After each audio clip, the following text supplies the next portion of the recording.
ನಿಮ್ಮನ್ನು ಕಾಪಾಡುತ್ತದೆ, ನಿಮ್ಮ ಕುಟುಂಬವನ್ನು ಕಾಪಾಡುತ್ತದೆ, ಅಣ್ಣ ತಮ್ಮಂದಿರ ಅನುಬಂಧ ಕಾಪಾಡುತ್ತದೆ, ಅಕ್ಕ ತಂಗಿಯಂದಿರ ಅನುಬಂಧ ಕಾಪಾಡುತ್ತದೆ. ಹಾಗಾಗಿ ಒಂದು ತೀರ್ಮಾನ ತೆಗೆದುಕೊಳ್ಳ್ರಿ. ಎಂದೇ ಆಗಲಿ ನನ್ನ ತಮ್ಮನೊಂದಿಗೆ, ಎಂದೇ ಆಗಲಿ ನನ್ನ ಅಣ್ಣನೊಂದಿಗೆ, ಅಕ್ಕಳೊಂದಿಗೆ, ನನ್ನ ತಂಗಿಯೊಂದಿಗೆ ಎಂದಿಗೇ ಆಗಲಿ ಜಗಳವಾಡುವುದಿಲ್ಲವೆಂದು. ಆಸ್ತಿ ಪಾಸ್ತಿಗಳ ನಿಮಿತ್ತ ಅಂತೂ ಜಗಳವೇ ಆಡೋದಿಲ್ಲ ಎಂಬ ತೀರ್ಮಾನ ತೆಗೆದುಕೊಳ್ಳ್ರಿ. ಅದೇ ಕ್ಷೇಮ. ಒಂದು ದಿನ ಒಬ್ಬ ಸಹೋದರ ಬಂದು ಹೇಳ್ತಾನೆ, ಅಣ್ಣ ನಾನು ಪಟ್ಟಣದಲ್ಲಿ ಇರ್ತೇನೆ, ನನ್ನ ತಮ್ಮನೇನು ನಮ್ಮ ಹಳ್ಳಿ ಊರಲ್ಲಿ ಇರ್ತಾನಣ್ಣ. ಹೊಲ ಏನು, ಅವನಿಗೆ 5 ಎಕರೆ ಹೊಲ ಇದೆ, ನನಗೆ 5 ಎಕರೆ ಹೊಲ ಇದೆ. ಅವನೇ ಬೆಳೆಸುತ್ತಾನೆ, ಅದರಲ್ಲಿ ಸ್ವಲ್ಪ ನನಗೆ ಕಳಿಸುತ್ತಾನೆ. ಈ ದಿನ ನಮ್ಮ ನಡುವೆ ಯಾವ ಮನಸ್ತಾಪ ಇಲ್ಲಣ್ಣ. ತಮ್ಮ, ಹೇಗೋ ನೀನು ಪಟ್ಟಣದಲ್ಲಿ ಇರುತ್ತಿ, ಇಲ್ಲಿ ಟ್ಯಾಕ್ಸ್ ಕಟ್ಟಬೇಕು, ಅದು ಕಟ್ಟಬೇಕು, ಇದು ಕಟ್ಟಬೇಕು. ಆ ಟ್ಯಾಕ್ಸ್ ಕಟ್ಟುವುದಕ್ಕೋಸ್ಕರ ನೀನು ನನಗೆ ಬೇಕಾದ ಆಥರೈಸೇಷನ್ ಲೆಟರ್ ಕೊಡೋದಾದ್ರೆ ನಾನೇ ಅದನ್ನೆಲ್ಲ ಕಟ್ಟಿ ಬಿಡ್ತೇನೆ. ನೀನು ಪಟ್ಟಣದಿಂದ ಬರೋದು ಕಷ್ಟ ಅಲ್ಲವೋ ಅಂತ ಹೇಳಿದ್ರೆ, ತಮ್ಮನಿಗೆ ಆಥರೈಸೇಷನ್ ಲೆಟರ್ ಕೊಟ್ಟಿದ್ದೇನೆ ಅಂದ. ನನಗೂ ಸ್ವಲ್ಪ ದುಡ್ಡಿನ ಅವಶ್ಯಕತೆ ಬಂದಿರುವುದರಿಂದ ಹೋಗಿ ತಮ್ಮನಿಗೆ ಹೇಳಿದೆ, ನನ್ನ ಹೊಲದಲ್ಲಿ 1 ಎಕರೆ 2 ಎಕರೆ ಮಾರೋಣ ಅಂದ್ಕೊಳ್ತಿದ್ದೇನೆ, ಸ್ವಲ್ಪ ದುಡ್ಡಿನ ಅವಶ್ಯಕತೆ ಇದೆ ಅಂದೆ. ಒಳ್ಳೆ ರೇಟ್ ಏನಾದ್ರೂ ಬಂದ್ರೆ ಹೇಳು, 5 ಎಕರೆಯಲ್ಲಿ 1-2 ಎಕರೆ ಮಾರಿಬಿಡ್ತೇನೆ ಎಂದು ಹೀಗೆ ತಮ್ಮನಿಗೆ ಹೇಳಿ ಕಸ್ಟಮರ್ಸ್ ಅನ್ನು ಕರೆತ ಅಂತ ಹೇಳಿದೆ ಅಣ್ಣ. ಮತ್ತೆ ಏನಾಯ್ತು ಅಂದ್ರೆ ಏನ್ ಹೇಳ್ಬೇಕಣ್ಣ, 5 ಎಕರೆ ಹೊಲದಲ್ಲಿ 1-2 ಎಕರೆ ಮಾರೋಣ ಅನ್ನುತ್ತಾ ಇದ್ದೇನೆ ತಮ್ಮ, ಸ್ವಲ್ಪ ದುಡ್ಡಿನ ಅವಶ್ಯಕತೆ ಬಂದಿದೆ ಅಂದಾಗ ನನ್ನ ತಮ್ಮ ಹೇಳ್ದ, ಯಾವ ಎಕರೆ ಹೊಲ ಅಣ್ಣ, ಯಾವ್ದನ್ನು ಮಾರೋಣ ಅನ್ನುತ್ತಾ ಇದ್ದಿ? ಅದೇ ನನ್ನ ಹೊಲ ಇದೆಯಲ್ಲ, ಅದನ್ನೇ ಮಾರೋಣ ಅನ್ನುತ್ತಿದ್ದೇನೆ. ನಿನ್ನ ಹೊಲ ಎಲ್ಲಿದೆ ಅಣ್ಣ? ನನ್ನ ಹೊಲ ಎಲ್ಲಿದೆ ಅಂತ ಯಾಕೆ ಕೇಳ್ತಿ ತಮ್ಮ? ನನ್ನ ಹೊಲ 5 ಎಕರೆ ಇದೆಯಲ್ಲವೇ, ಅದೇ ಅದೇ ಅದೇ ಅದೇ ಕೇಳ್ತಾ ಇದ್ದೇನೆ. ಅದು ಎಲ್ಲಿದೆ? ಈಗ ನಿನಗೆ ಅಂತ ಹೊಲ ಎಲ್ಲಿದೆ? ಅದೇನ್ ಮಗನೇ, ನನ್ ಪಾಲಿಗೆ ಬಂದಿರೋ 5 ಎಕರೆ ಇದೆ, ನಿನ್ ಪಾಲಿಗೆ ಬಂದಿರೋ 5 ಎಕರೆ ನಿನಗಿದೆ. ಸಮಾನವಾಗಿ ಅಪ್ಪ ಹಂಚಿದಾರಲ್ಲವೇ? ಇದೇನಣ್ಣ ಅಮಾಯಕನಂತೆ ಮಾತಾಡ್ತಿ? ನೀನೇ ಅಲ್ಲವೋ ಸಹಿ ಮಾಡಿ ನನಗೆ ಕೊಟ್ಟಿರೋದು? ಏನೆಂದು ಸಹಿ ಮಾಡಿಕೊಟ್ಟಿದ್ದೇನೆ? ನಿನಗಿರುವ 5 ಎಕರೆ ನನಗೆ ದಾನ ಮಾಡುವಂತೆ, ಗಿಫ್ಟ್ ಕೊಡುವಂತೆ ನನಗೆ ಸಹಿ ಮಾಡಿ ಕೊಟ್ಟಿದೆಯಲ್ಲ ಅಣ್ಣ ನೀನು.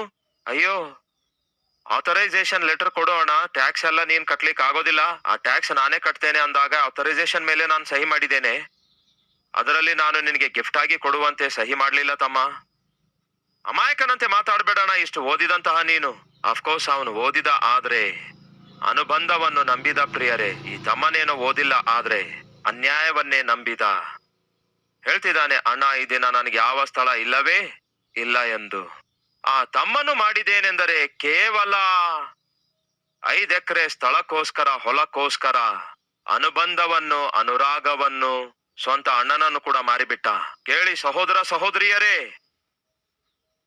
ಒಂದು ತೀರ್ಮಾನ ತೆಗೆದುಕೊಳ್ಳೋಣ.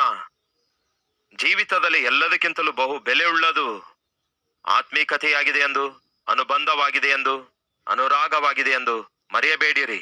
ಆಸ್ತಿ ಪಾಸ್ತಿಗಳು ಈ ದಿನ ಇರ್ತವೆ, ನಾಳೆ ಹೊರಟು ಹೋಗ್ತವೆ. ಆದರೆ ಆತ್ಮಿಕತೆ, ಅನುರಾಗ, ಅನುಬಂಧ ಅವು ಕೊನೆಯವರೆಗೂ ಇರುತ್ತವೆ. ಕೇಳಿರಿ, ನೀವು ತೀರಿ ಹೋದ ದಿನದಂದು ನಿಮ್ಮ ದುಡ್ಡೆಲ್ಲ ಬಂದು ನಿಮಗೋಸ್ಕರ ಕಣ್ಣೀರು ಸುರಿಸೋದು.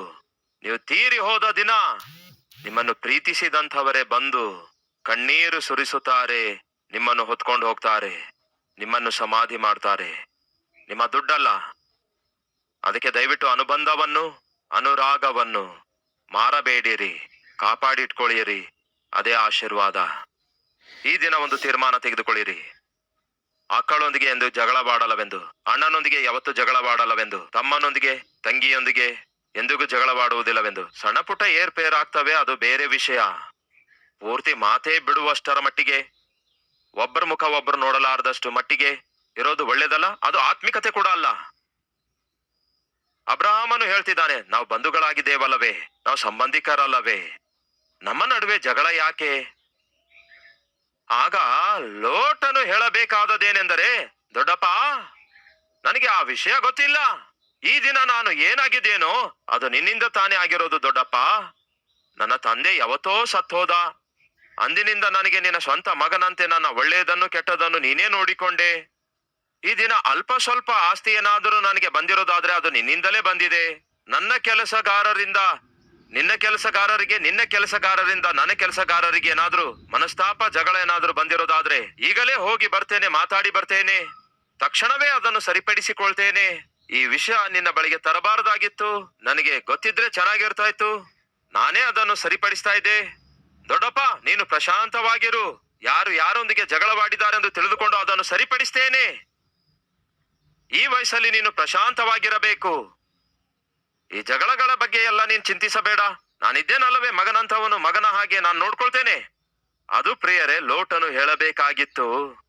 ನಾನು ನೋಡ್ಕೊಳ್ತೇನೆ ಅಪ್ಪ, ನಿನ್ಗೆ ಯಾಕೆ ಈ ಟೆನ್ಷನ್ ಎಲ್ಲ ಎಂಬುದಾಗಿ ಹೇಳಬೇಕಿತ್ತು ಪ್ರಿಯರೇ. ಅಬ್ರಹಾಮನು ಹೇಳ್ತಾನೆ,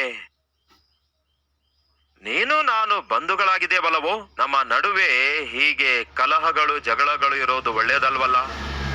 ಒಂದು ಕೆಲಸ ಮಾಡೋಣವೇ? ಹೇಳು ಅಪ್ಪ, ಏನ್ ಮಾಡೋಣ? ನೀನು ಬಲಗಡೆಗೆ ಹೋಗುತ್ತೇನೆ ಅನ್ನೋದಾದ್ರೆ ಬಲಗಡೆಗೆ ಹೋಗು, ನಾನು ಎಡಗಡೆಗೆ ಹೋಗ್ತೇನೆ. ಒಂದು ವೇಳೆ ನೀನೇ ಎಡಗಡೆಗೆ ಹೋಗ್ತೇನೆ ಅನ್ನೋದಾದ್ರೆ ಎಡಗಡೆಗೆ ಹೋಗು, ನಾನು ಬಲಗಡೆಗೆ ಹೋಗ್ತೇನೆ. ಆಗ ನನ್ನ ಕೆಲಸದವರು ನಿನ್ನ ಕೆಲಸದವರ ತಂಟೆಗೆ ಬರಲ್ಲ, ನಿನ್ನ ಕೆಲಸಗಾರರು ನನ್ನ ಕೆಲಸಗಾರರ ತಂಟೆಗೆ ಬರಲ್ಲ. ಫಲಿತವಾಗಿ ನಾವು ಪ್ರಶಾಂತವಾಗಿರೋಣ. ಏನನ್ನು ಕೋರುತ್ತಿದ್ದಾನೆ? ನಾವು ಪ್ರಶಾಂತವಾಗಿರೋಣ. ಯಾವಾಗ ಎಲ್ಲಿ ಹೆಚ್ಚು ಆಕ್ಸಿಡೆಂಟ್ಸ್ ಗಳು ಆಗ್ತಾವೆ ಗೊತ್ತಾ? ಎಲ್ಲಿ ರೋಡ್ ಮಧ್ಯದಲ್ಲಿ ಡಿವೈಡರ್ ಇರೋದಿಲ್ಲವೋ ಅಲ್ಲಿಯೇ ಹೆಚ್ಚು ಆಕ್ಸಿಡೆಂಟ್ಸ್ ಗಳಾಗ್ತವೆ. ನೀವು ಗಮನಿಸಿದೀರಾ?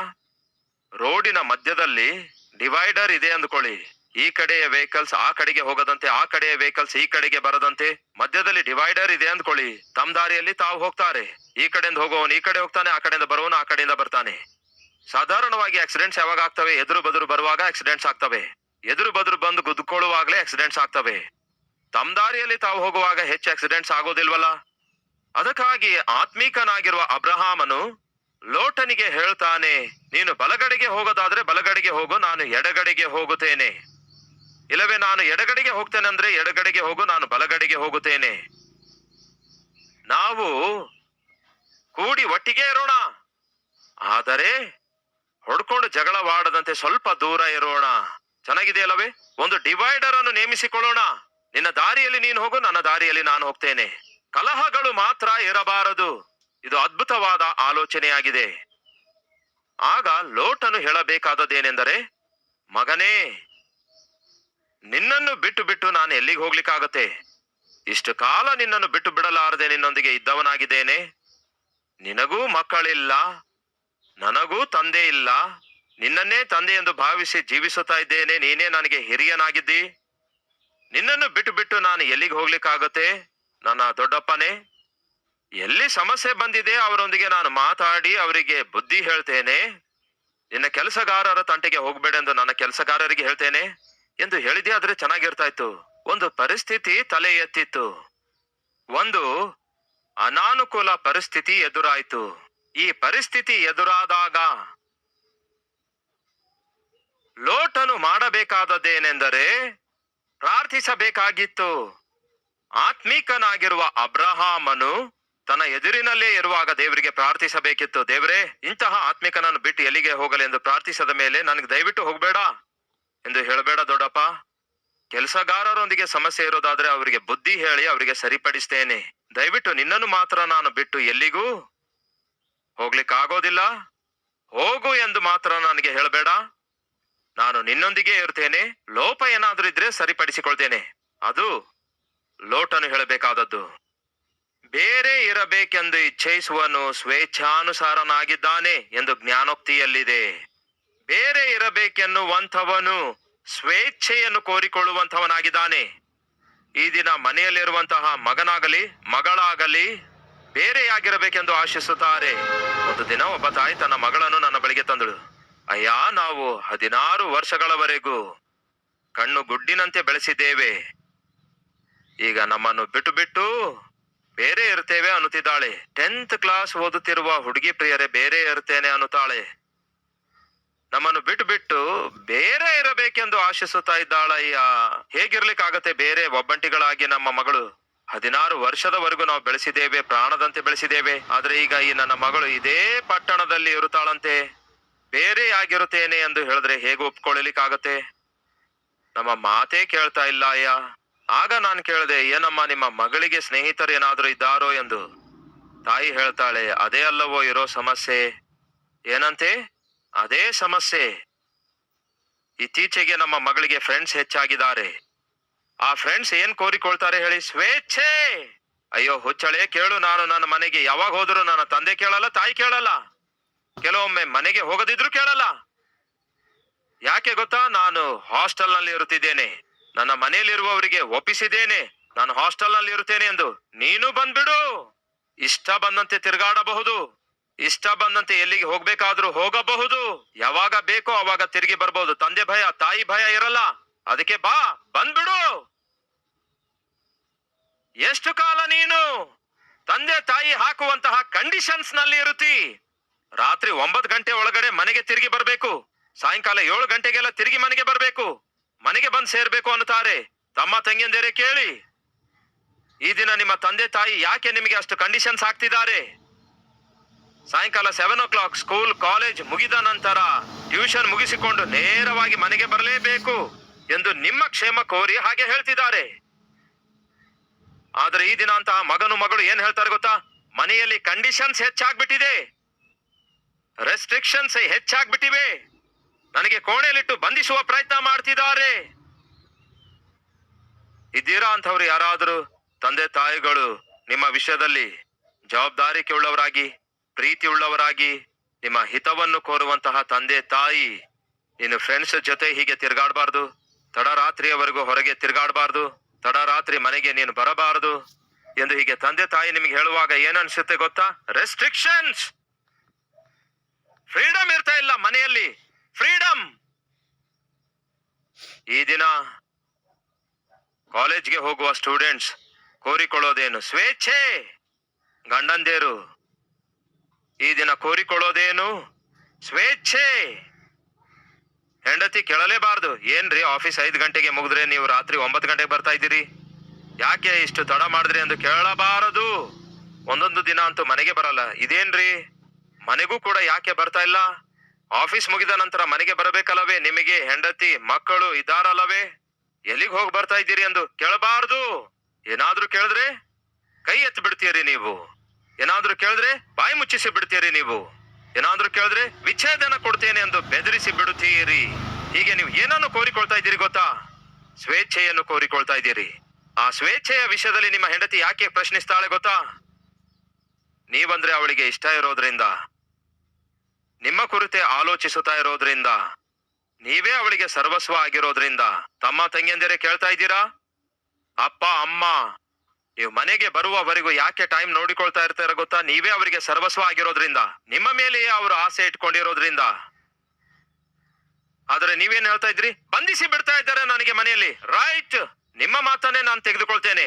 ಅಪ್ಪ ಅಮ್ಮ ನಿಮ್ಮನ್ನು ಬಂಧಿಸ್ತಿದ್ದಾರೆ ಅಂದ್ಕೊಳ್ಳಿ, 4 ಗೋಡೆಗಳ ಮಧ್ಯೆ ಬಂಧಿಸ್ತಿದ್ದಾರೆ ಅಂದ್ಕೊಳ್ಳಿ, ಸ್ವೇಚ್ಛೆ ಇಲ್ಲದೆ ರೆಸ್ಟ್ರಿಕ್ಷನ್ಸ್ ಇಡ್ತಾ ಇದ್ದಾರೆ ಅಂದ್ಕೊಳ್ಳಿ. ರೈಟ್, ಕೇಳ್ತಿದ್ದೇನೆ, ಅಷ್ಟಕ್ಕೂ ಲಾಕರ್ ಅಲ್ಲಿ ಏನ್ ಇಡ್ತಾರೆ? ಯಾಕೆ ಮಾತಾಡಲ್ಲ? ಲಾಕರ್ ಒಳಗಡೆ ಏನ್ ಇಡ್ತಾರೆ? ಮನೆಯಲ್ಲಿ ಬಹು ಅಮೂಲ್ಯವಾದವುಗಳನ್ನೇ ಭದ್ರವಾಗಿಡೋದಕ್ಕೋಸ್ಕರ ಲಾಕರ್ ನಲ್ಲಿ ಇಡ್ತಾರೆ. ಈ ವಾಕ್ಯ ಕೇಳುವವರಲ್ಲಿ 20 years ಒಳಗಡೆ ಇದ್ದವ್ರು ಇದ್ದೀರಾ? ಇದ್ದೇ ಇರ್ತೀರಿ. 20 years ವಯಸ್ಸು ಒಳಗಡೆ ಇದ್ದವ್ರು ಇದ್ದೇ ಇರ್ತೀರಿ. ಈಗ ನೀವೇ ಹೇಳ್ಬೇಕು, ಮನೆಯಲ್ಲಿರುವಂತಹ ಆ ಲಾಕರ್ ಒಳಗಡೆ ಏನನ್ನು ಇಡ್ತಾರೆಂದು 20 years ಒಳಗಡೆ ವಯಸ್ಸುಳ್ಳವರೇ ಹೇಳ್ರಿ. ಯಾಕೆ ನಿಮ್ಮ ಬಾಯಲ್ಲಿ ಮಾತೇ ಬರ್ತಾ ಇಲ್ಲ? ಎಲ್ಲೋ ತಗ್ಲಿದೆ, ಎಲ್ಲೋ ಒಂದ್ ಕಡೆ ಪೆಟ್ಟು ಜೋರಾಗಿ ತಗಲಿತು ಅಂದ್ಕೊಳ್ಳಿ, ಮಾತು ಬರುತ್ತಾ? ಬರಲ್ಲ. ಅಪ್ಪ ಅಮ್ಮ ನನಗೆ ಬಹಳ ರಿಸ್ಟ್ರಿಕ್ಟ್ ಮಾಡ್ತಾ ಇದ್ದಾರೆ, ರೂಲ್ಸ್ ಅಂಡ್ ರೆಗ್ಯುಲೇಷನ್ಸ್ ಅನ್ನುತ್ತಾ ಇದ್ದಾರೆ, ಬಂಧಿಸಿ ಬಿಡ್ತಿದ್ದಾರೆ. ಯಸ್, ಅಪ್ಪ ಅಮ್ಮ ನಿಮ್ಮನ್ನು ಖಂಡಿತವಾಗಿಯೂ ಬಂಧಿಸಿಡ್ತಾರೆ. ಯಾಕೆ ಬಂಧಿಸಿ ಇಡ್ತಾರೆ ಗೊತ್ತಾ? ಅವರ ದೃಷ್ಟಿಯಲ್ಲಿ ನಿಮಗಿಂತಲೂ ಬೆಲೆ ಬಾಳುವಂಥದ್ದು ಬೇರೆ ಯಾವುದು ಇಲ್ಲದೇ ಇರುವುದರಿಂದ. ಅದಕ್ಕೆ ಅವರು ನಿಮ್ಮನ್ನು ಬಂಧಿಸಬೇಕೆಂದು ಆಶಿಸುತ್ತಾರೆ. ಮನೆಯಲ್ಲಿರುವ ಬೇರೆ ಎಲ್ಲಾ ವಸ್ತುಗಳಿಗಿಂತಲೂ ಬೆಲೆ ಬಾಳುವಂತವುಗಳನ್ನೇ ಏನ್ ಮಾಡುತ್ತಾರೆ? ಲಾಕರ್ ಒಳಗಡೆ ಇಡುತ್ತಾರೆ, ಇಟ್ಟು ಬೀಗ ಹಾಕ್ತಾರೆ. ಅಪ್ಪ ಅಮ್ಮ ನಿಮ್ಮನ್ನು ಮನೆಯಲ್ಲಿ ಬಂಧಿಸಿಡ್ತಿದ್ದಾರೆ ಅನ್ನುತ್ತಾ ಇದ್ದೀರಲ್ವೇ? ಇಟ್ಟು ಬೀಗ ಹಾಕ್ತಿದ್ದಾರೆ ಎಂದು ಹೇಳ್ತಾ ಇದ್ದೀರಲ್ವೇ? ಯಾಕೆ ನಿಮ್ಮನ್ನು ಮನೆಯಲ್ಲಿಟ್ಟು ರಿಸ್ಟ್ರಿಕ್ಟ್ ಮಾಡುತ್ತಾ ಇದ್ದಾರೆ ಗೊತ್ತಾ? ನೀವು ನಿಮ್ಮ ಅಪ್ಪ ಅಮ್ಮ ಅವರಿಗೆ ಪಂಚ ಪ್ರಾಣ ಆಗಿರೋದ್ರಿಂದ, ನೀವಂದ್ರೆ ಅವರಿಗೆ ಪಂಚ ಪ್ರಾಣ ಆಗಿರೋದ್ರಿಂದ, ನಿಮ್ಮ ಮೇಲೆ ಅವರು ಆಸೆ ಇಟ್ಕೊಂಡು ಇರೋದ್ರಿಂದ, ನಿಮ್ಮ ಹೊರತಾಗಿ ಆ ಮನೆಯಲ್ಲಿ ಬೆಲೆ ಬಾಳುವಂತದ್ದು ಬೇರೆ ಯಾವುದು ಇಲ್ಲದೆ ಇರುವುದರಿಂದ ನಿಮ್ಮ ಅಪ್ಪ ಆಗಿರ್ಬೋದು ಅಮ್ಮ ಆಗಿರ್ಬೋದು ರೆಸ್ಟ್ರಿಕ್ಷನ್ಸ್ ಇಡುತ್ತಾರೆ. ನನ್ನ ಪ್ರಶ್ನೆ, ನಿಮ್ಗೊಂದು ವಿಷಯ ಗೊತ್ತಾ? ಸಾಧಾರಣವಾಗಿ ಬೀರುವಕ್ಕೆ ಒಂದೇ ಬೀಗ ಇರುತ್ತೆ, ಆದರೆ ಲಾಕರ್ಗೆ ಮಾತ್ರ 2 ಬೀಗಗಳಿರ್ತವೆ. ಯಾವುದಕ್ಕೆ ಹೆಚ್ಚು ಬೀಗಗಳಿರ್ತವೆ ಹೇಳಿ? ಹೇಳ್ತೇನೆ ಕೇಳಿ. ಅತ್ಯಂತ ಬೆಲೆ ಬಾಳುವುದು ಯಾವುದು ಇರುತ್ತದೋ ಅದಕ್ಕೆ ಹೆಚ್ಚು ಬೀಗಗಳಿರ್ತವೆ. ಒಪ್ಪಿಕೊಳ್ತೀರಲ್ವೋ? ಒಂದು ಕಡೆ ಕೀ ಇರುತ್ತೆ, ಮತ್ತೊಂದು ಕಡೆ ಏನು ಒಂದು ಚಕ್ರ ಇರುತ್ತೆ, ಅದಕ್ಕೆ ನಂಬರ್ ಬೇರೆ ಇರುತ್ತೆ. ಇವೆಲ್ಲ ಯಾವುದಕ್ಕೆ ಇರ್ತವೆ? ಲಾಕರ್ಗೆ ಇರ್ತಾವೋ ಅಥವಾ ಟಾಯ್ಲೆಟ್ಗೆ ಇರ್ತಾವೋ? ಗಮನ ಕೊಟ್ಟು ಕೇಳಿ. ನಿಮ್ಮ ಮನೆಯಲ್ಲಿರುವ ಟಾಯ್ಲೆಟ್ ರೂಮಿಗೆ ಲಾಕರ್ ಇವೆಯಾ? ಇಲ್ವಲ್ಲ. ಯಾಕೆ ಟಾಯ್ಲೆಟ್ ಬಾತ್ರೂಮ್ಗಳಿಗೆ ಲಾಕರ್ ಇರೋದಿಲ್ಲ? ಕೇಳಿ ಪ್ರಿಯ ತಮ್ಮಂದಿರೇ, ಪ್ರಿಯ ತಂಗಿಯಂದಿರೇ, ಹೆಚ್ಚಾಗಿ ಕೇರ್ ತೆಗೆದುಕೊಳ್ಳುತ್ತಾ ಇರುವುದಾದರೆ ಹೆಚ್ಚಾಗಿ ಪ್ರೀತಿಸ್ತಿದ್ದಾರೆ ಎಂದು ಅದರ ಅರ್ಥ. ಮತ್ತೆ ಈ ಮಾತು ಹೇಳೋದು ನನಗಿಷ್ಟವಿಲ್ಲ. ಟಾಯ್ಲೆಟ್ ಒಳಗಡೆ ಏನನ್ನು ಬಿಟ್ಟು ಬಿಡ್ತಾರೆ ಹೇಳಿ? ವ್ಯರ್ಥವಾದದನ್ನು ಬಿಟ್ಟು ಬಿಡ್ತಾರೆ. ಲಾಕರ್ ಒಳಗಡೆ ಏನನ್ನು ಇಡ್ತಾರೆ ಹೇಳಿ? ಬೆಲೆ ಬಾಳುವವುಗಳನ್ನೇ ಇಡ್ತಾರೆ. ನೀವು ಏನು ಬೇಕು ಅಂದ್ಕೊಳ್ತೀರೋ ಹೇಳ್ರಿ. ಲಾಕರ್ ನಲ್ಲಿ ಮುಚ್ಚಿಡೋದು ಬೇಕು ಅಂದ್ಕೊಳ್ತೀರೋ, ಇಲ್ಲವೇ ಸುಮ್ನೆ ಊರ್ ಹೊರಗಡೆ ಬಹಿರಂಗವಾಗಿ ಬಿಟ್ಬಿಡ್ತಾರಲ್ಲವೇ ಅದನ್ನು ಬೇಕು ಅಂತ ಅಂದ್ಕೊಳ್ತೀರೋ? ಬಿಡಬಹುದು. ಅದು ಬಹಿರ್ಭೂಮಿಯಲ್ಲಿ ಬಿಟ್ಬಿಡ್ಬಹುದು, ಬಿಟ್ಟು ಹೋಗ್ಬಹುದು. ಹಾಗೆ ಬಿಟ್ಟು ಬಿಡೋದಿದ್ರೇನೆ ಚೆನ್ನಾಗಿರುತ್ತೆ ಅಂದ್ಕೊಳ್ತೀರಾ? ಅಂತವ್ರು ಯಾರಾದ್ರೂ ಇದ್ದೀರಾ? ನಮ್ಮ ಅಪ್ಪ ಅಮ್ಮ ಬಹಿರಂಗ ಭೂಮಿಯಲ್ಲಿ ಬಿಡ್ತಾರಲ್ಲವೇ, ಆ ರೀತಿಯಾಗಿ ಫ್ರೀ ಆಗಿ ನನಗ್ ಬಿಟ್ರೆ ಎಷ್ಟೋ ಚೆನ್ನಾಗಿರುತ್ತೆ ಅಂದ್ಕೊಳ್ತೀರಾ? ಅಯ್ಯೋ, ಕೆಲ್ಸಕ್ಕೆ ಬರದವ್ರಿ, ಏನಾದ್ರೂ ಅರ್ಥ ಆಯ್ತಾ ನಿಮಗೆ? ಏನಾದ್ರೂ ಅರ್ಥ ಆಯ್ತಾ ನಿಮಗೆ? ಇದಕ್ಕಿಂತಲೂ ವಿವರವಾಗಿ ಮತ್ತೆ ಭೂಮಿಯಲ್ಲಿ ಯಾರಾದ್ರೂ ಹೇಳಲಿಕ್ಕೆ ಆಗುತ್ತೋ ಇಲ್ಲೋ ನನಗೆ ಗೊತ್ತಿಲ್ಲ. ಕೇಳ್ತಿದ್ದೇನೆ. ಅಪ್ಪ ಅಮ್ಮ ನಿಮಗೆ ಪ್ರಾಣದಂತೆ ಪ್ರೀತಿಸುತ್ತಾ ಇರೋದ್ರಿಂದಲೇ, ನೀವು ಬಹು ಬೆಲೆ ಉಳ್ಳವಳು ಆಗಿರೋದ್ರಿಂದಲೇ ಅವರು ನಿಮ್ಮನ್ನು ಬಹು ಜಾಗರೂಕತೆಯಿಂದ ಕಾಪಾಡಿಕೊಳ್ಳುವ ಪ್ರಯತ್ನ ಮಾಡ್ತಿದ್ದಾರೆ. ಅದಕ್ಕೆ ನೀವೇನೆಂದು ಹೆಸರಿಡ್ತಾ ಇದ್ದೀರಿ? ಬಂಧಿಸಿ ಬಿಡ್ತಾ ಇದ್ದಾರೆ ಅನ್ನುತ್ತಾ ಇದ್ದೀರಿ. ಯಸ್, ಅವ್ರು ಖಚಿತವಾಗಿಯೂ ಬಂಧಿಸ್ತಾರೆ. ಯಾಕೆಂದರೆ ನೀವು ಬಹಳ ಬೆಲೆ ಉಳ್ಳವಳು ಆಗಿರುವುದರಿಂದಲೇ. ಆ ವಿಷಯವು ನಿಮಗೆ ಗೊತ್ತಿಲ್ಲದೆ ಇರುವುದರಿಂದ ಕೆಟ್ಟವರ ಸಂಗಡ ತಿರುಗಾಡುತ್ತಾ ಇದ್ದೀರಿ, ಕೆಟ್ಟವರ ಸಂಗಡ ಬೆರೆತುಕೊಂಡು ಕೆಟ್ಟ ಕೆಲಸ ಮಾಡ್ತಾ ಇದ್ದೀರಿ. ಅದನ್ನು ನೋಡಿದಕ್ಕಾಗಿಯೇ ಅಪ್ಪ ಅಮ್ಮ ತಾಳಲಿಕ್ಕೆ ಆಗ್ತಾ ಇಲ್ಲ. ಬೆಲೆ ಬಾಳುವ ನಿಮ್ಮ ಜೀವಿತವನ್ನು ಬೆಲೆ ಇಲ್ಲದವರೊಂದಿಗೆ ಸೇರಿ ಬೆಲೆ ಇಲ್ಲದಂತೆ ನೀವು ಹಾಳು ಮಾಡಿಕೊಳ್ತಿರುವಾಗ ಅಪ್ಪ ಅಮ್ಮ ಯಾಕೆ ಅಳ್ತಾರೆ ಗೊತ್ತಾ? ಅವರಿಗೆ ನಿಮ್ಮ ಬೆಲೆ ಗೊತ್ತಿರುವಷ್ಟರ ಮಟ್ಟಿಗೆ ಈ ಪ್ರಪಂಚದಲ್ಲಿ ಮತ್ತೆ ಯಾರಿಗೂ ಗೊತ್ತಿಲ್ಲ ಎಂಬುದನ್ನು ಮರೆಯಬೇಡಿರಿ. ಲೋಟನು ಆ ದಿನ ತನ್ನ ದೊಡ್ಡಪ್ಪನಿಗೆ ಹೇಳಬೇಕಾದದ್ದೇನೆಂದ್ರೆ, ಅಯ್ಯೋ, ನಾನೆಲ್ಲಿಗೆ ಹೋಗಲಿ, ನಿನ್ನೊಂದಿಗೆ ಇರ್ತೇನೆ. ನೀನಿಲ್ಲದೆ ನಾನು ಎಲ್ಲಿಗೆ ಹೋದ್ರೂ ಸಹ ಭದ್ರವಾಗಿ ಕ್ಷೇಮವಾಗಿರಲು ಸಾಧ್ಯವಿಲ್ಲ. ಹಾಗಾಗಿ ದೊಡ್ಡಪ್ಪ, ಆತ್ಮಿಕನಾದ ನಿನ್ನನ್ನು ಬಿಟ್ಟು ಎಲ್ಲಿಗೆ ಹೋಗ್ಲಿಕ್ಕಾಗುತ್ತೆ? ನಿನ್ನೊಂದಿಗೆ ಇರ್ತೇನೆ ಎಂದು ಹೇಳಿದ್ರೆ ಚೆನ್ನಾಗಿರ್ತಿತ್ತು. ಆದ್ರೆ ಏನಾಯ್ತು ನೋಡೋಣ ಬನ್ನಿ. ಮೊದಲು ಏನನ್ನು ಬಿಡುತ್ತಾನೆ ನೋಡೋಣ ಬನ್ನಿ. ಆದಿಕಾಂಡ 13:9. ಈ ದೇಶವೆಲ್ಲ ನಿನ್ನ ಎದುರಿಗೆ ಇದೆ ಅಲ್ಲವೇ? ದಯವಿಟ್ಟು ನನ್ನನ್ನು ಬಿಟ್ಟು ಪ್ರತ್ಯೇಕ ಹೋಗು. ಹೇಗೆ ಅಂತೆ? ನೀನು ಬಲಗಡೆಗೆ ಹೋದರೆ, ಅಂದ್ರೆ ನೀನು ಬಲಗಡೆಗೆ ಹೋಗೋದಾದ್ರೆ ಬಲಗಡೆಗೆ ಹೋಗು. ನೀನು ಬಲಗಡೆಗೆ ಹೋಗುವುದಾದರೆ ನಾನು ಎಡಗಡೆಗೆ ಹೋಗುತ್ತೇನೆ. ನೀನು ಬಲಗಡೆ ಏನಾದ್ರೂ ಹೋದ್ರೆ ನಾನು ಎಡಗಡೆಗೆ ಹೋಗುತ್ತೇನೆ. ನೀನು ಎಡಗಡೆ ಹೋದ್ರೆ ನಾನು ಬಲಗಡೆಗೆ ಹೋಗುತ್ತೇನೆ. ಯಾಕೆಂದರೆ ಒಟ್ಟಿಗೆ ಇರೋದ್ರಿಂದ ಈಗ ಜಗಳವಾಡ್ತಿದ್ದೇವಲ್ಲವೇ? ರೋಡಿನ ನಡುವೆ ಡಿವೈಡರ್ ಇಲ್ಲದಕ್ಕಾಗಿ ಆಕ್ಸಿಡೆಂಟ್ಸ್ ಆಗ್ತಿವೆ ಅಲ್ಲವೇ? ಆಕ್ಸಿಡೆಂಟ್ಸ್ ಆಗಲಾರದೆ ಇರಬೇಕಾದ್ರೆ ಒಂದು ಡಿವೈಡರ್ ಬೇಕಲ್ಲವೇ? ನಿನ್ನ ಕೆಲಸಗಾರರು ನನ್ನ ಕೆಲಸಗಾರರು ಬೇರೆ ಬೇರೆಯಾಗಿ ಅವರು ಏನಂತೆ ನಿವಾಸಿಸಿದ್ರೆ ಚೆನ್ನಾಗಿರುತ್ತೆ. ಹಾಗೆ ನಾವು ಕೂಡ, ನೀನು ಬಲಗಡೆಗೆ ಹೋದ್ರೆ ನಾನು ಎಡಗಡೆಗೆ ಹೋಗ್ತೇನೆ. ಸಾಯಂಕಾಲ ಬೇಕಾದ್ರೆ ನಾವು ಭೇಟಿ ಆಗಬಹುದು, ಭೇಟಿಯಾಗಿ ಪ್ರಾರ್ಥಿಸಬಹುದು. ಬಟ್ ಕಲಹ ಇರಲಾರದೆ ನಾವು ಎಡಗಡೆಗೋ ಬಲಗಡೆಗೋ ಇರೋಣ ಎಂಬ ಸಲಹೆ ಕೊಡುತ್ತಾನೆ. ಅವಾಗ ಲೋಟನು ಹೇಳಬೇಕಾದದೇನೆಂದರೆ, ನಿನ್ನನ್ನು ಬಿಟ್ಟು ನಾನು ಎಡಗಡೆಗೂ ಹೋಗೋದಿಲ್ಲ, ಬಲಗಡೆಗೂ ಹೋಗೋದಿಲ್ಲ. ಕಾರಣವೇನೆಂದರೆ ನೀನಿಲ್ಲದೆ ನನ್ನ ಜೀವಿತದಲ್ಲಿ ಈಗ ನನಗಿರುವುದರಲ್ಲಿ ಯಾವುದೊಂದನ್ನು ಕೂಡ ಹೊಂದಿಕೊಂಡಿಲ್ಲ.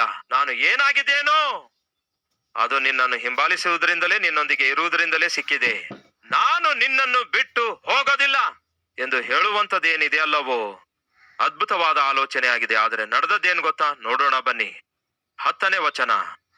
ಲೋಟನು ತನ್ನ ಕಣ್ಣೆತ್ತಿ ಯೋರ್ದಾನ್ ಹೊಳೆಯ ಸುತ್ತಮುತ್ತಲಿನ ಪ್ರದೇಶಗಳನ್ನೆಲ್ಲ ನೋಡಿದನು. ಯೆಹೋವನು ಸದೋಮ ಗೋಮರ ಎಂಬ ಪಟ್ಟಣಗಳನ್ನು ನಾಶನ ಮಾಡುವುದಕ್ಕಿಂತ ಮುಂಚೆ ಚೊಗರೂರಿನ ತನಕ ಎಲ್ಲಾ ಕಡೆಗಳಲ್ಲಿಯೂ ಯೆಹೋವನ ವನದಂತೆಯೂ ಐಗುಪ್ತ ದೇಶದಂತೆಯೂ ನೀರಾವರಿಯಾದ ದೇಶವಾಗಿ ಇದ್ದಿತು. ಆದುದರಿಂದ ಲೋಟನು ಯೋರ್ದಾನ್ ಹೊಳೆಯ ಸುತ್ತಣ ಪ್ರದೇಶವನ್ನು ಆದುಕೊಂಡು ಮೂಢನ ಕಡೆಗೆ ಹೊರಟು ಹೋದನು. ದೊಡ್ಡಪ್ಪ, ನಾನು ಎಡಗಡೆಗೆ ಹೋಗಬೇಕು ಅಥವಾ ಬಲಗಡೆಗೆ ಹೋಗಬೇಕು ಎಂಬುದು ನನಗೆ ಅರ್ಥವಾಗ್ತಿಲ್ಲ. ಒಂದು ಕೆಲಸ ಮಾಡುವಿಯಾ? ದಯವಿಟ್ಟು ನನಗೋಸ್ಕರ ಪ್ರಾರ್ಥನೆ ಮಾಡುವಿಯಾ? ಹಾಗೆ ಪ್ರಾರ್ಥನೆ ಮಾಡಿ ನೀನೇ ಹೇಳು. ಬಲಗಡೆಗೆ ಹೋಗು ಅಂದ್ರೆ ಬಲಗಡೆಗೆ ಹೋಗ್ತೇನೆ, ಎಡಗಡೆಗೆ ಹೋಗಂದ್ರೆ ಎಡಗಡೆಗೆ ಹೋಗ್ತೇನೆ. ಪ್ರಾರ್ಥನೆ ಮಾಡಿ ಹೇಳು. ಇಲ್ಲವಾದ್ರೆ ನನ್ನದೊಂದು ಆಲೋಚನೆ ಇದೆ, ಅದು ಬೇಕಾದ್ರೆ ಅಂಗೀಕರಿಸಬಹುದು, ಬಿಡಬಹುದು. ಯಾವುದು ಆಲೋಚನೆ? ಜಗಳ ಆಡುವಂಥವರಿಗೆ ಬುದ್ಧಿ ಹೇಳ್ತೇನೆ. ಇನ್ನೆಂದಿಗೂ ನನ್ನವರು ನಿನ್ನವರೊಂದಿಗೆ ಜಗಳವಾಡಬಾರದೆಂದು ಹೇಳ್ತೇನೆ. ಸಮಾಧಾನದಿಂದ ಜೀವಿಸೋಣ. ನಿನ್ನನ್ನು ಬಿಟ್ಟು ಹೊರಟು ಹೋಗುವ ಆಲೋಚನೆ ನನಗಿಲ್ಲ. ಹೋಗಿ ನಾನು ಸಾಧಿಸುವಂಥದ್ದಂತೂ ಏನೂ ಇಲ್ಲ. ದಯವಿಟ್ಟು ನಿನ್ನೊಂದಿಗೆ ಇರ್ತೇನೆ ದೊಡ್ಡಪ್ಪ. ನನಗೆ ಎಲ್ಲಿಗೂ ಹೋಗು ಅಂತ ಹೇಳಬೇಡ ದೊಡ್ಡಪ್ಪ. ತಪ್ಪುಗಳೇನಾದ್ರೂ ಇದ್ರೆ ಸರಿಪಡಿಸಿಕೊಳ್ತೇನೆ, ಲೋಪಗಳೇನಾದ್ರೂ ಇದ್ರೆ ಸರಿಯಾಗಿ ತಿದ್ದುಕೊಳ್ತೇನೆ, ಪ್ಲೀಸ್ ದೊಡ್ಡಪ್ಪ ಎಂದು ಹೀಗೆ ಕೇಳಿದ್ದೇ ಆದ್ರೆ ಅಬ್ರಹಾಮನು ಬೇಡ ಅನ್ನುತ್ತಾನೋ ಇಲ್ಲವೇ ಆಯ್ತು ಸರಿ ಅನ್ನುತ್ತಾನೋ? ಆಯ್ತು ಸರಿ ಅನ್ನುತ್ತಿದ್ದ. ಆಯ್ತು ಸರಿ, ಚೆನ್ನಾಗಿದೆ, ಹಾಗೆಯೇ ಮಾಡೋಣ. ಸ್ವೇಚ್ಛೆಯಿಂದ ಇರಬೇಕೆಂದು ಕೋರುವವನು ಬೇರೆ ಇರುತ್ತಾನೆ, ಬೇರೆ ಇರಲಿ ಛಯಿಸುವವನು ಸ್ವೇಚ್ಛಾನುಸಾರನಾಗಿದ್ದಾನೆ. ಅದನ್ನು ನೋಡೋಣ ಬನ್ನಿ. ಜ್ಞಾನೋಕ್ತಿಗಳು 18:1. ಬೇರೆ ಇರಬೇಕೆಂದು ಕೋರುವವನು ಸ್ವೇಚ್ಛಾನುಸಾರವಾಗಿ ನಡೆಯುತ್ತಾನೆ. ಅಂಥವನು ಒಳ್ಳೆ ಜ್ಞಾನಕ್ಕೆ ವಿರೋಧಿ. ಬೇರೆಯಾಗಿರಬೇಕು. ಸ್ವೇಚ್ಛೆ, ಫ್ರೀಡಮ್. ಈ ದಿನ ಯಾವುದೇ ಗಂಡನಾಗಲಿ ಯಾವುದೇ ಹೆಂಡತಿಯಾಗಲಿ ಕುಟುಂಬ ಬಾಂಧವ್ಯದಿಂದ ಬೇರೆಯಾಗಿ ಫ್ರೀಯಾಗಿ ಫ್ರೀಡಮ್ ಉಳ್ಳವರಾಗಿ ಜೀವಿಸಬೇಕು ಎಂದು ಒಂದು ವೇಳೆ ಆಶಿಸುತ್ತಿರುವುದಾದರೆ ಅಂಥವನು ಸಮಸ್ತ ಜ್ಞಾನಕ್ಕೆ ವಿರೋಧಿ ಎಂದು ಇಲ್ಲಿ ವಾಕ್ಯ ಹೇಳುತ್ತದಲ್ಲವೇ? ಅಂದರೆ ಬುದ್ಧಿ ಇಲ್ಲದವನು ಎಂದರ್ಥ. ತಾಯಿಯ ಜೊತೆ ತಂದೆಯ ನೆರಳು ಬೇಡ ಅಂದುಕೊಳ್ಳುವಂಥವನು ಯಾವನಾದರೂ ಇರೋದಾದರೆ ಅವನು ಬುದ್ಧಿಹೀನನು. ವಿವಾಹ ಎನ್ನುವುದು ಒಂದು ಬಾಂಧವ್ಯವನ್ನು ತರುತ್ತದೆ. ಆ ಬಾಂಧವ್ಯ ಮುರಿದುಕೊಳ್ಳುವಂತಹ ಬುದ್ಧಿ ಫ್ರೀಯಾಗಿ ಜೀವಿಸಬೇಕೆಂದು ಆಶಿಸುವವನಿಗೆ ಮೂಡಿ ಬರುತ್ತೆ. ಜಾಗ್ರತೆ. ಅದೇನು ಅಷ್ಟು ಒಳ್ಳೆ ಆಲೋಚನೆ ಅಲ್ಲವೇ? ಅಲ್ಲ.